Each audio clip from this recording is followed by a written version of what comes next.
La superioridad que su mar propio les hacía atribuir a la Raspellier justificó a sus ojos mi entusiasmo, que de otro modo les habría irritado un poco, por las decepciones que implicaba, como las que en otro tiempo me había causado la audición de la berma, y que, hablando con ellos, les confesaba francamente. Oigo el coche que vuelve. Esperemos que los haya encontrado, murmuró de pronto la patrona. Digamos brevemente que Madame Verdurin, dejando aparte incluso los inevitables cambios de la edad, ya no se parecía a la que era en la época en que Swann y Odette escuchaban en su casa la pequeña frase. Ni siquiera cuando la oía sonar estaba ya obligada a la expresión arrobada de éxtasis que antaño adoptaba, porque esa expresión se había vuelto ahora su cara. Bajo el efecto de las innumerables neuralgias que la música de Bach, de Wagner, de Vintel, de Debussy le habían provocado, la frente de Madame Verdurin había adquirido proporciones enormes, como los miembros que un reumatismo termina por deformar. Sus sienes, parecidas a dos bellas esferas ardientes, doloridas y lechosas, donde gira inmortalmente la armonía, proyectaban a cada lado unas mechas plateadas y proclamaban en nombre de la patrona, y sin que ésta tuviese necesidad de hablar, sé lo que me espera esta noche. Sus rasgos ya no se tomaban la molestia de formular sucesivamente impresiones estéticas demasiado fuertes, porque en sí mismos eran una especie de expresión permanente en un rostro devastado y magnífico. Esta actitud de resignación ante los sufrimientos, siempre cercanos, infligidos por la belleza, y la demostración del valor que se necesitaba para ponerse un vestido nada más acabarse de la última sonata, hacía que Madame Verdurin conservase, hasta para escuchar la más cruel de las músicas, un rostro desdeñosamente impasible, y se escondiese incluso para tragar las 2 cucharadas de aspirina. «Ah, ya están aquí», exclamó Monsieur Verdurin con alivio, al ver abrirse la puerta para dar paso a Morel, seguido de Monsieur de Charlus. Este, para quien entrar en casa de los Verdurin no era desde luego acudir a una recepción de la alta sociedad, sino a un lugar de mala nota, estaba intimidado como un colegial que entra por primera vez en una casa de citas y tiene 1000 respetos con la patrona. Por eso, el habitual deseo que Monsieur de Charlus tenía de mostrarse viril y frío se vio dominado cuando apareció en la puerta abierta por las tradicionales ideas de cortesía que se despiertan tan pronto como la timidez destruye una actitud ficticia y apela a los recuerdos del inconsciente. Cuando es en un Charlus, sea noble o burgués, donde actúa ese sentimiento de cortesía instintiva y atávica hacia unos desconocidos, es siempre el alma de una pariente de sexo femenino, auxiliadora como una diosa o encarnada como un doble, la que se encarga de introducirlo en un salón nuevo y de modelar su actitud hasta que llega ante la dueña de la casa. Cierto joven pintor, criado por una santa prima protestante, entrará con la cabeza ladeada y temblorosa, los ojos en el cielo, las manos aferradas a un manguito invisible cuya forma evocada y cuya presencia real y tutelar ayudarán al artista intimidado a franquear sin agorafobia el espacio plagado de abismos que va del vestíbulo al saloncito.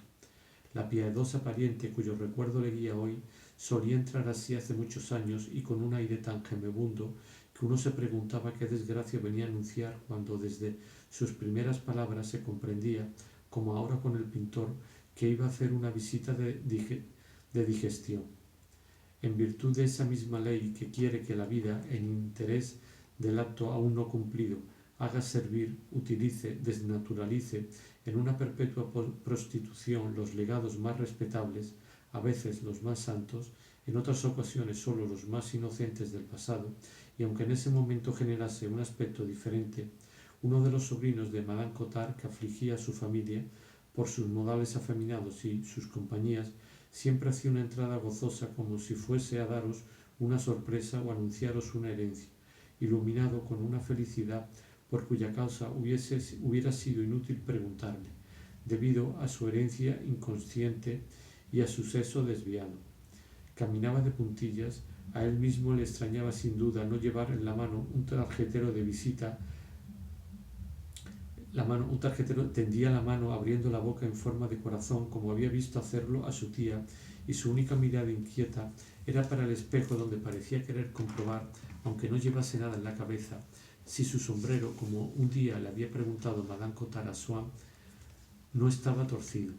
En cuanto a Monsieur de Charlus, a quien la sociedad en que había vivido proporcionaba en ese momento crítico ejemplos distintos arabescos de amabilidad y, en suma, la máxima que en ciertos casos hay que conceder tratándose de simples pequeños burgueses, descubrir y aprovechar las gracias propias más raras y habitualmente guardadas en reservas, se dirigió a Madame Verdurin meneándose mucho, con gesto amanerado y la misma amplitud con que un vuelo de faldas hubiese ampliado y entorpecido sus contoneos, con un aire tan satisfecho y tan honrado como si ser presentado en su casa significase para él un supremo favor. Su rostro a medias ladeado, con el que la satisfacción rivalizaba con el buen tono, se le plegaba en pequeñas arrugas de afabilidad. Se hubiera dicho que era Madame de Marsantes quien avanzaba. Hasta tal punto brotaba en ese momento la mujer que un error de la naturaleza había puesto en el cuerpo de Monsieur de Charlus. Cierto que el varón se había esforzado duramente por disimular ese error y adoptar una apariencia masculina, pero nada más conseguirlo como mientras tanto había conservado los mismos gustos, ese hábito de sentirse mujer le daba una nueva apariencia femenina, nacida esta no de la herencia sino de la vida individual. Y como poco a poco llegaba a pensar incluso en las cosas sociales en femenino, y ello sin darse cuenta, porque no solo a fuerza de mentir a los otros, sino también de mentirse a nosotros mismos, dejamos de darnos cuenta de que mentimos, aunque hubiese pedido a su cuerpo poner de manifiesto, en el momento en que entraba en casa de los Verdurin, toda la cortesía de un gran señor. Aquel cuerpo, que había comprendido perfectamente todo lo que Monsieur de Charlus había dejado de entender, desplegó hasta el punto de que el varón había merecido el epíteto de Lady Luck todas las seducciones de una gran dama. Por lo demás, puede separarse por entero el aspecto de Monsieur de Charlus del hecho de que los hijos, no teniendo siempre el parecido paterno, aunque no sean invertidos y se dediquen a las mujeres, consuman en su rostro la profanación de su madre. Pero dejemos aquí lo que merecería un capítulo aparte, las madres profanadas. Aunque otras razones motivarán esa transformación de Monsieur de Charlus y fermentos puramente físicos hiciesen trabajar en él la materia y pasar poco a poco su cuerpo a la categoría de los cuerpos de mujer. Lo cierto es que el cambio que aquí señalamos era de origen espiritual. A fuerza de creerse enfermo, uno enferma, adelgaza, no tiene ya fuerza para levantarse, sufre enteritis nerviosas. A fuerza de pensar con ternura en los hombres, se vuelve uno mujer, y una falda ficticia traba vuestros pasos. En estos, la idea fija puede modificar, como en otros casos la salud, el sexo. Morel, que le seguía, se acercó a saludarme. Desde ese momento, a causa de un doble cambio que en él se produjo, me hizo, por desgracia, no supe tenerlo en cuenta con suficiente presteza, una mala impresión. He aquí por qué. Ya he dicho que Morel, escapado de la servidumbre de su padre, se complacía por lo general en una familiaridad muy desdeñosa. El día que me llevó a de las fotografías, me había dirigido la palabra sin decir una sola vez señor, y tratándome de arriba abajo. ¿Cuál no sería mi sorpresa en casa de Madame Verdurin al verle inclinarse profundamente ante mí, y solo ante mí, y oír, antes incluso de que hubiese pronunciado otras frases, las palabras respeto, respetuosísimo, palabras que creía imposible encontrar bajo su pluma o en sus labios, dirigidas a mí. Tuve de pronto la impresión de que tenía algo que pedirme. Llevándome aparte al cabo de un minuto, el señor me haría un gran favor, me dijo, si esta vez se dignase hablarme en tercera persona, si ocultase por completo a Madame Verdurin y a sus invitados la clase de profesión que mi padre ejerció en casa de su tío. Sería mejor decir que era en su familia administrador de propiedades tan grandes que eso casi le ponía en el mismo plano que sus padres de usted. La petición de Morel me contrariaba infinito, no porque me obligase a engrandecer la posición de su padre, cosa que me dejaba indiferente, sino por el patrimonio al menos aparente del mío, lo cual me parecía ridículo. Pero su aspecto era tan infeliz, tan apremiante, que no me negué. No, antes de cenar, me dijo suplicante, El señor tiene 1000 pretextos para llevar aparte a Madame Verdurin. Eso fue en realidad lo que hice, tratando de realzar lo mejor que pude el brillo del padre de Morel, sin exagerar demasiado el tren de vida ni los bienes inmuebles de mis padres. Todo salió a pedir de boca, a pesar del asombro de Madame Verdurin, que había conocido vagamente a mi abuelo, y como carecía de tacto y odiaba a las familias, ese disolvente del cogollito, después de haberme dicho que en otro tiempo había visto a mi bisabuelo y de haberme hablado de él como de alguien casi idiota, que no habría comprendido el grupito y que, según su expresión, no era de los nuestros, me dijo: además, son tan aburridas las familias, uno solo aspira a salir de ellas. Y acto seguido me contó un rasgo del padre de mi abuelo que yo desconocía, aunque en casa lo hubiese sospechado. No le había conocido, pero se hablaba mucho de él. Su rara avaricia, opuesto a la generosidad un poco excesivamente fastuosa de mi tío abuelo, el amigo de la dama de rosa y el patrón del padre de Morel. Si sus abuelos tenían un administrador tan chic, eso demuestra que en las familias hay gente de todos los colores. El padre de su abuelo era tan avaro que, casi chocho al final de su vida, dicho sea entre nosotros, nunca fue una lumbrera, usted vale por todos, no se resignaba a gastar 3 sous en el ómnibus. Por eso había que mandar a alguien detrás de él para pagar aparte al conductor y hacer creer al viejo roñoso que su amigo Monsieur de Persigny, ministro de Estado, le había conseguido el derecho a viajar gratis en los ómnibus. Por lo demás, me alegraba mucho de que el padre de nuestro Morel haya sido una persona tan bien. Tenía entendido que era profesor de liceo, pero da lo mismo. Habré entendido mal. No tiene la menor importancia, porque le diré que aquí solo apreciamos el valor individual, la contribución personal, lo que yo llamo la participación. Con tal de que sea artista, con tal de que, en una palabra, pertenezca a la cofradía, lo demás importa poco. La forma de serlo de Morel, por cuanto he podido saber, consistía en que le gustaban lo bastante las mujeres y los hombres para complacer a cada sexo con la ayuda de lo que había experimentado en el otro. Es lo que veremos más tarde. Pero lo esencial aquí es decir que, desde que le hube dado mi palabra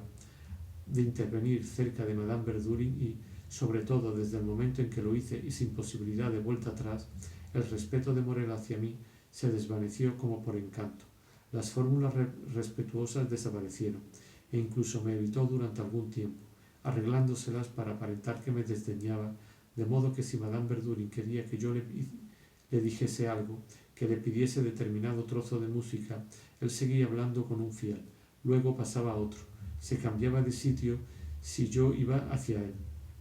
Tenía que decirle hasta 3 o 4 veces que yo le había dirigido la palabra, y entonces me respondía con aire forzado, brevemente, a no ser que estuviésemos solos. En tal caso era expansivo, amistoso, porque su carácter no carecía de aspectos encantadores. De aquella primera noche, sin embargo, saqué la conclusión de que su naturaleza debía de ser vil, de que, llegado el caso, no retrocedía ante ninguna bajeza, de que desconocía la gratitud. En esto se parecía al común de los hombres, pero como en mí yo tenía un poco de mi abuela y me atraía la diversidad de los hombres sin esperar nada de ellos o sin quererles mal, dejé a un lado su bajeza, disfruté de su jovialidad cuando se manifestó, e incluso de lo que creo que fue una amistad sincera de su parte cuando, una vez completado el recorrido de sus falsos conocimientos de la naturaleza humana, se dio cuenta, a saltos, porque tenía extrañas recaídas en su barbarie primitiva y ciega, de que mi dulzura hacia él era desinteresada, de que mi indulgencia no se debía a una falta de clarividencia, sino a lo que él quiso llamar bondad, y sobre todo me enamoré de su arte, que no era en sustancia más que un virtuosismo admirable, pero que me hacía oír de nuevo o conocer, sin que él fuese en el sentido intelectual de la palabra un verdadero músico, tanta bella música. Por otra parte, un manager, Monsieur de Charlus, de quien yo ignoraba esos talentos, aunque Madame de Guermantes, que lo había conocido muy distinto en su juventud, pretendiese que le había escrito una sonata, pintado un abanico, etc., modesto en lo que se refería a sus verdaderas superioridades, pero de primer orden, supo poner ese virtuosismo al servicio de un sentido artístico y múltiple y que él duplicó. Piénsese en un artista simplemente hábil de los ballets rusos, enseñado, desarrollado en todos los sentidos por Messier de Diaghilev. Acababa yo de transmitir a Madame Verdurin el mensaje que me había encargado Morel, y hablaba de Saint-Lô con Messier de Charlus cuando entró Cottard en el salón, anunciando, como si hubiese un incendio, la llegada de los Cambremer. Madame Verdurin, para no dar la impresión frente a los nuevos, como Messier de Charlus, a quien Cottard no había visto, y como yo, de atribuir tanta importancia a la llegada de los Cambremer, no se movió, no respondió al anuncio de aquella nueva, y se limitó a decir al doctor, abanicándose con gracia y en el mismo tono artificioso de una marquesa del Théâtre Français: precisamente el barón nos estaba diciendo aquello era demasiado para Cottard, con menor brusquedad que en el pasado, porque el estudio y el trato con los altos rangos había moderado su forma de hablar, aunque siempre con esa emoción que recuperaba en casa de los Verdurin. ¿Un varón? ¿Dónde un varón? ¿Dónde está?, exclamó buscándolo con la mirada y con un asombro rayado en la incredulidad. Con la indiferencia afectada de una dueña de casa a quien un criado acaba de romper, en presencia de los invitados, una copa valiosa, y con la entonación artificial y atiplada de un primer premio del conservatorio que recita Dumas, hijo, Madame Verdurin respondió indicando con el abanico al protector de Morel: pues el barón de Charlus, a quien voy a presentarle, el profesor Cottard. A Madame Verdurin, por otra parte, no le desagradaba tener ocasión de encarnar el papel de gran dama. El señor de Charlus tendió 2 dedos que el profesor estrechó con la sonrisa benévola de un príncipe de la ciencia, pero se detuvo en seco al ver entrar a los Cambremer, mientras Messier de Charlus me arrastraba a un rincón para decirme algo, no sin palparme los músculos, cosa que suele hacerse en Alemania. El señor de Cambremer apenas se parecía a la vieja marquesa. Como decía ella con ternura, era totalmente de la parte de su papá. Para quien solo hubiese oído hablar de él, o incluso de sus cartas, llenas de vivacidad y convenientemente pulidas, su físico resultaba sorprendente. Sin duda se debían acostumbrar. Pero su nariz, para ir a situarse de través sobre su boca, había elegido, entre muchas otras, quizá la única línea oblicua que a nadie se le hubiera ocurrido trazar en aquel rostro, y que expresaba una estupidez vulgar, agravada además por la vecindad de un colorido normando de un rojo manzana. Es posible que los ojos de Messier de Cambremer guardasen en sus párpados un poco de ese cielo de contentin, tan dulce en los días buenos y soleados en que el paseante se entretiene viendo paradas al borde de la carretera y contadas a cientos la sombra de los álamos, pero aquellos párpados pesados, llenos de legañas y con mala caída sobre los ojos, habrían impedido el paso incluso de la inteligencia. Por eso, desconcertados por la estrechez de aquella mirada azul, se volvían hacia la gran nariz torcida. Por una transposición de los sentidos, Messier de Cambremer te miraba con la nariz. No era fea esa nariz de Messier de Cambremer, más bien algo demasiado hermosa, demasiado fuerte, demasiado orgullosa de su importancia, aguileña, lustrosa, reluciente, flamante. Estaba totalmente dispuesta para compensar la insuficiencia intelectual de la mirada. Por desgracia, si a veces los ojos son el órgano en que se revela la inteligencia, la nariz, cualquiera que sea, por lo demás, la solidaridad íntima y la insospechada repercusión de unos órganos sobre otros, la nariz es por regla general el órgano en que con mayor facilidad se muestra la estupidez. Pero más que la dignidad de las ropas oscuras, por más que la dignidad de las ropas oscuras que Messier de Cambremer siempre llevaba, incluso por la mañana, tranquilizase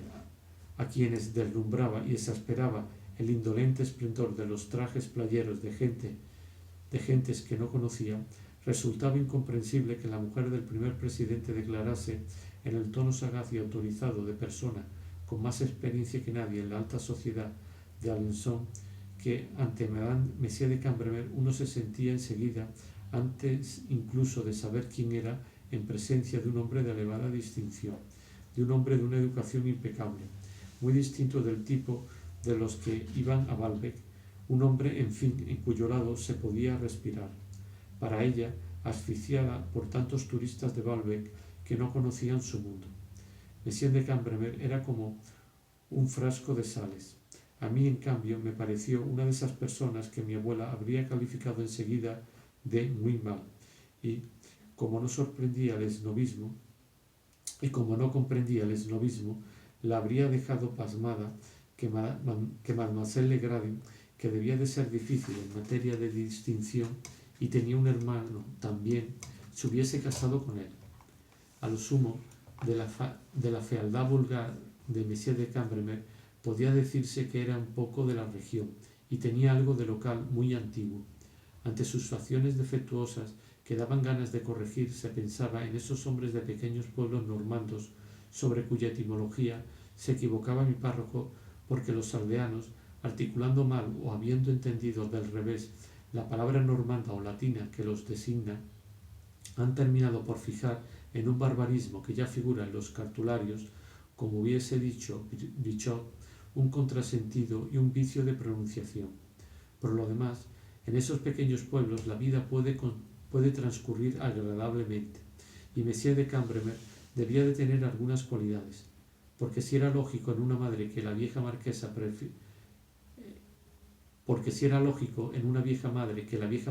prefiriese a su hijo a su nuera, en cambio, ella, que tenía varios hijos, de los que 2 al menos no carecían de mérito, afirmaba a menudo que el marqués era, en su opinión, el mejor de la familia.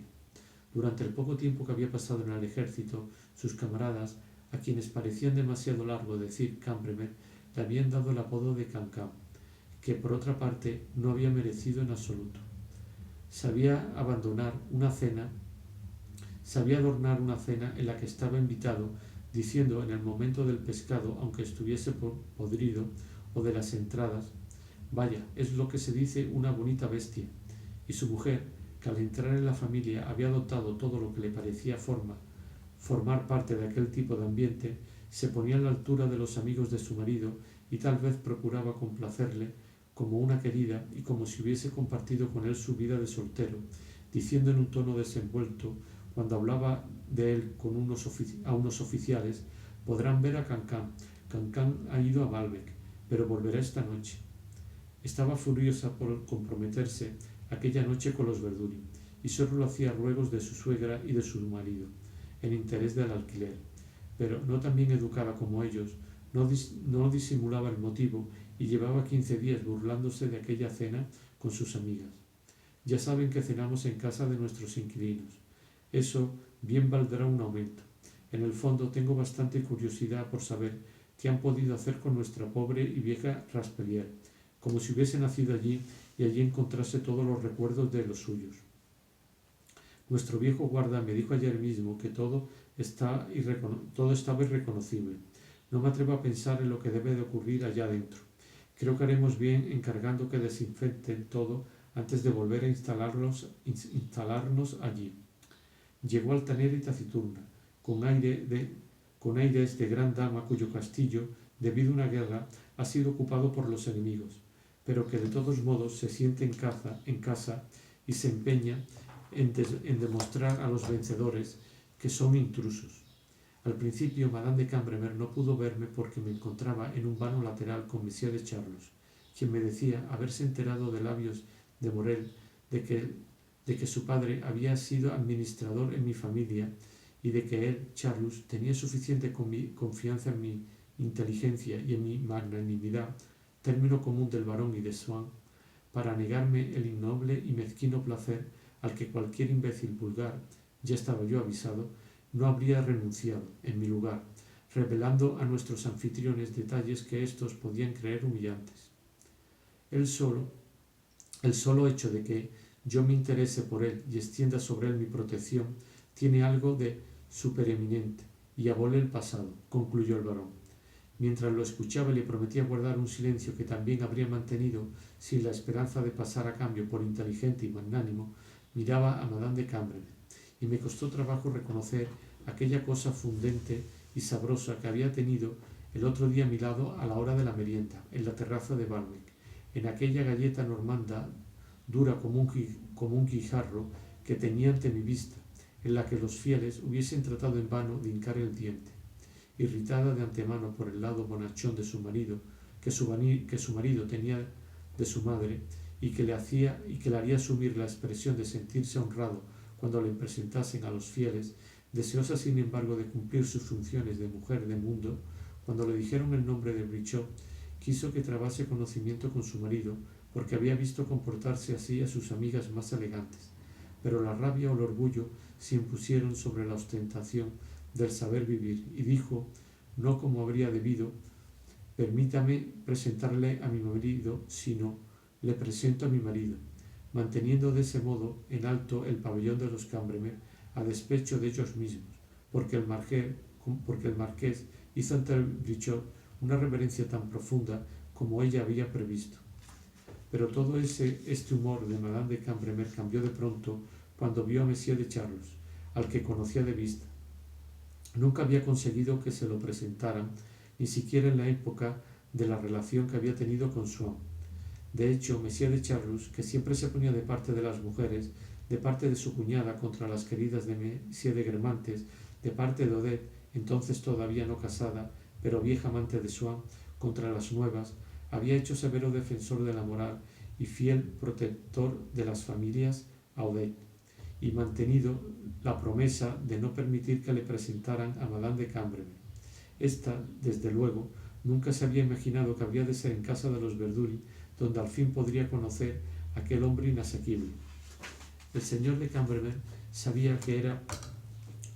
una alegría tan grande para ella que hasta él estaba emocionado, y miró a su mujer como diciendo, estará contenta por haberse decidido a venir, ¿verdad? Por otra parte, hablaba poquísimo, sabiendo que se había casado con una mujer superior. Yo indigno, decía en todo momento, y citaba gustoso una fábula de La Fontaine y otra de Florian, que le parecían aplicables a su ignorancia y además le permitían, en forma de una desdeñosa adulación, demostrar a los hombres de ciencia que no pertenecían al jockey, que se podían tener afición a la caza y haber leído fábulas. Lo malo es que aquel apenas si conocía más que dos. Por eso las repetían a menudo. Madame de Cambremer no era tonta, pero tenía varias costumbres muy molestas. La deformación de los nombres no tenía en ella absolutamente nada de desdén aristocrático. Nunca hubiera dicho, como la duquesa de Guermantes, que por su nacimiento hubiera debido estar más que Madame de Cambremer al abrigo de ese vicio ridículo, para fingir que desconocía el nombre poco elegante, aunque ahora es el de una de las mujeres de trato más buscado, de Julien de Montchateau, una pequeña señora, pico de la mirándula. No, cuando Madame de Cambremer citaba mal un nombre era por benevolencia, para aparentar que no sabía algo, y cuando por sinceridad sin embargo lo confesaba, estaba convencida de ocultarlo desnaturalizándolo. Si por ejemplo defendía a una mujer, trataba de disimular, sin querer mentir a quien le suplicaba decir la verdad, que Madame de Tal era en ese momento la querida de Monsieur Sylvain Levy, y decía, no sé absolutamente nada sobre ella. Creo que le han reprochado haber inspirado una pasión a un señor cuyo nombre no sé, algo así como Kun. Además, creo que ese señor murió hace mucho tiempo, y que entre ellos no hubo nunca nada. Procedimiento similar al que los mentirosos, aunque al revés, que alterando lo que han hecho cuando lo cuentan a un amante o simplemente a un amigo, se figuran que la una o el otro verán inmediatamente en la frase dicha lo mismo que kun está interpelada, que la frase dicha está interpolada, pertenece a una especie distinta de las que componen la conversación, es de doble fondo. Madame Verdurin preguntó al oído de su marido, ¿debo darle el brazo al barón de Charlus? Como tú tendrás a tu derecha a Madame de Cambremer, habríamos podido cruzar las cortesías. No, respondió Monsieur de Verdurin, porque el otro es de un grado más alto, queriendo decir que Monsieur de Cambremer era marqués. En suma, que Monsieur de Charlus era inferior a él. Bueno, le pondré al lado de la princesa. Y Madame Verdurin hizo la presentación de Monsieur de Charlus a Madame Serbatov. Ambos se inclinaron en silencio, con aire de saber mucho el uno del otro y prometerse mutuo secreto. El señor Verdurin me presentó a Monsieur de Cambremer. Antes incluso de que me hubiese dirigido la palabra con su voz fuerte y ligeramente balbuciente, su alta estatura y su rostro colorido expresaban en su oscilación la vacilación marcial de un jefe que procura tranquilizaros y dice: sí, me han hablado de eso, ya lo arreglaremos, haré que le levanten el castigo, no somos chupadores de sangre, todo irá bien. Luego, estrechándome la mano: creo que conoce usted a mi madre, me dijo. El verbo querer debía de parecerle adecuado a la discreción de una primera presentación, pero no expresaba ninguna duda, porque añadió: además tengo una carta suya para usted. El señor de Cambremer sentía una alegría ingenua volviendo a ver los lugares donde había vivido tanto tiempo. Me reencuentro, le dijo a Madame Verdurin, mientras sus ojos se maravillaban al reconocer las flores pintadas en los entrepaños encima de las puertas y los bustos de mármol sobre sus altos zócalos. Pero podía encontrarse desorientado, porque Madame Verdurin había introducido un gran número de bellas cosas antiguas de su propiedad. Desde este punto de vista, aunque a ojos de los Cambremer Madame Verdurin pasase por trastornarlo todo, no era revolucionaria sino inteligentemente conservadora, en un sentido que ellos no comprendían. También la acusaban sin razón de detestar la vieja morada y de deshonrarla con simples telas en lugar de sus ricas felpas. Como un párroco ignorante que reprocha a un arquitecto diocesano reponer en sus sitios viejas tallas esculpidas arrumbadas que el eclesiástico habría creído oportuno reemplazar por ornamentos comprados en la Place Saint-Sulpice. Por último, un jardín parroquial empezaba a sustituir delante del castillo los arriates que constituían el orgullo no sólo de los Cambremer, sino de su jardinero. Este, que veía a los Cambremer como sus únicos amos y gemía bajo el yugo de los Verdurin como si la tierra hubiese sido ocupada momentáneamente por un invasor y una tropa de soldadotes, iba en secreto a exponer sus quejas a la propietaria desposeída. Se indignaba por el desprecio en que se tenían sus araucarias, sus begonias, sus jusbarbas, sus dalías dobles, y porque se atrevieran a plantar en una mansión tan rica flores tan comunes como manzanillas y culantrillos. Madame Verdurin percibía aquella sorda oposición y estaba decidida, si alquilaba por mucho tiempo e incluso compraba la Respelier, a poner por condición el despido del jardinero, a quien la antigua propietaria en cambio apreciaba muchísimo. La había servido por nada en tiempos difíciles, la adoraba, pero por esa rara división de ideas de la gente del pueblo, en la que el más profundo desprecio moral se inserta en la estima más apasionada, que a su vez se superpone a viejos rencores no abolidos, solía decir de Madame de Cambremer que, en el 70, en un castillo que tenía en el este, sorprendida por la invasión, había tenido que soportar durante un mes el contacto de los alemanes. Lo que se le ha reprochado mucho a la señora marquesa es haberse puesto de parte de los prusianos durante la guerra y haberlos alojado incluso en su casa. En otro momento yo lo habría comprendido, pero en tiempo de guerra no habría debido, no está bien. De modo que le era fiel hasta la muerte, la veneraba por su bondad y certificaba que se había vuelto culpable de traición. A Madame Verdurin le irritó el hecho de que Monsieur de Cambremer pretendiese reconocer también la Raspelier, pero debe encontrar algunos cambios, le respondió. En primer lugar, había unos grandes diablos de bronce de Barbedien y unos coquetitos asientos de peluche que me di de prisa en mandar al desván, un sitio todavía demasiado bueno para ellos. Después de haber dado esta acerba respuesta a Monsieur de Cambremer, le ofreció el brazo para ir a la mesa. El marqués dudó un instante, diciéndose: realmente no puedo pasar antes que el Monsieur de Charlus. Pero pensando que este era un viejo amigo de la casa, dado que no ocupaba el sitio de honor, se decidió a tomar el brazo que le ofrecían y expresó a Madame Verdurin lo orgulloso que estaba por ser admitido en el cenáculo. Así fue como denominó el cogollito, no sin una risita por la satisfacción de conocer ese término. Cottard, que estaba sentado al lado de Monsieur de Charlus, miraba a éste por debajo de sus lentes para entablar conocimiento y romper el hielo, con guiños mucho más insistentes de los de antes, y no cortados por timidez alguna. y sus miradas incitantes, aumentadas por su sonrisa, ya no cabían en el cristal de sus lentes y lo desbordaban por todas partes. El varón, propenso a ver en todo a semejantes suyos, no dudó de que Cottard lo fuese, y de que le guiñaba el ojo.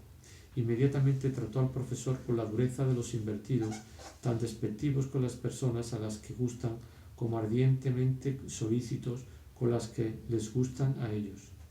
Indudablemente, aunque todos hablan, mintiendo, de la dulzura siempre negada por el destino del ser amado, es una ley general y cuyo imperio está muy lejos de extenderse únicamente a los charlus, que la persona que no amamos y que nos ama nos parece insoportable.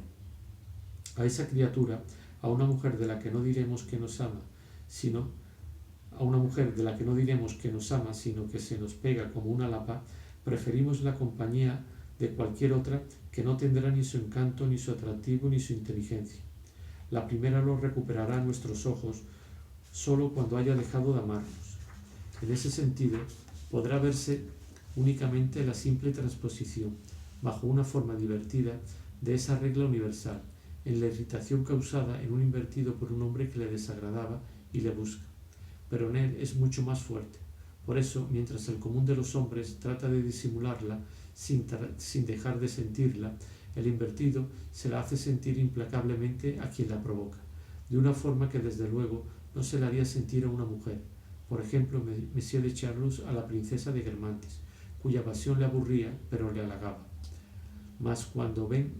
a otro hombre manifestar hacia ellos una inclinación particular, entonces, bien por no haberla reconocido igual a la suya, bien porque sea recuerdo molesto de que esa inclinación, embellecida por ellos siempre que sean ellos quienes la sientan, está considerada como un vicio, bien por deseo de rehabilitarse clamorosamente en una circunstancia en que nada les cuesta, bien por el temor a ser descubierto que los asalta cuando el deseo ya no los lleva con los ojos vendados de imprudencia en imprudencia, bien por la rabia de sufrir con la actitud equívoca del otro, el perjuicio que no temerían causar con la suya si ese otro les gustara, a los que no se recatan de seguir a un joven durante leguas, de no dejar de mirarle en el teatro aunque esté con amigos, a riesgo de malquistarse con ellos, se les puede oír decir, a poco que alguien que no les guste los mire: Señor, ¿por quién me toma? Simplemente porque les toman por lo que son. No le comprendo, es inútil que insista, se equivoca. Llevar, en caso necesario, hasta las bofetadas, y ante alguien que conozca al imprudente, indignarse. Pero, ¿conoce usted a ese tipo de horrendo? Vaya una forma de mirarle que tiene, bonitos modales. No llegó a tanto Monsieur de Charlus, pero adoptó la expresión ofendida y glacial que ponen cuando alguien parece creerlas ligeras las mujeres que no lo son, y todavía más las que lo son. Además, en presencia de un invertido, el invertido ve no sólo una imagen desagradable de sí mismo, imagen puramente inanimada que sólo podría hacer sufrir su propio amor, sino otro él mismo, vivo, activo, en idéntico sentido, capaz por lo tanto de hacerle sufrir en sus amores.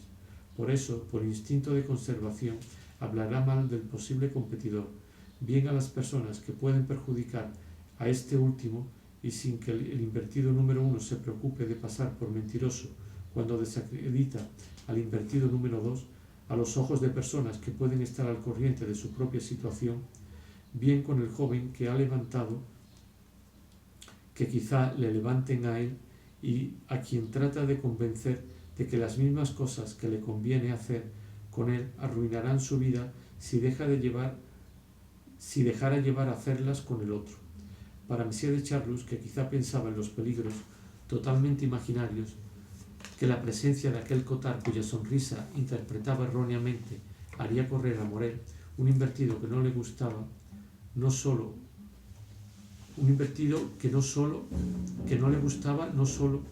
era una criatura de sí mismo, sino también un rival declarado.